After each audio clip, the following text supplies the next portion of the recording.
শ্রমিক, কৃষক, ক্ষেতমজুর, মেহনতি মানুষের প্রত্যেকটা দিনের লড়াই গুরুত্বপূর্ণ। ব্রিগেড সেখানে একটা অন্য মাইলস্টোন। খেটে খাওয়া মানুষরা তাদের ঘামের দামের হিসাব নিতে ব্রিগেডের মাঠে লড়াইয়ের শপথ নিতে আসছে। ছাত্র যুবরাও কোনো অংশে কম থাকবে না, পুরো মাঠ জুড়েই থাকবে মেহনতি মানুষের সাথে। একটা সময় ছিল যখন কৃষক সংগঠন বামেদের অত্যন্ত যে স্ট্রং সংগঠন ছিল, কি মনে হয় আজকে সেই সংগঠন এখন স্ট্রং সংগঠন নেই, সেটা আপনি কি করে বুঝলেন? প্যারামিটার কি? আজকের এই ব্রিগেডকে নিয়ে কটাক্ষ ইতিমধ্যেই করছে তৃণমূল এবং বিজেপি, কি বলবেন? দেখুন, চাকরি চুরি হয়ে গেছে, বালি চুরি, মাটি চুরি, জমি চুরি সব হয়ে গেছে।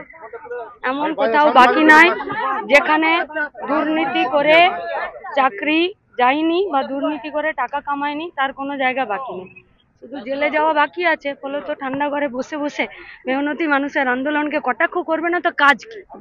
কাজ আছে কিছু?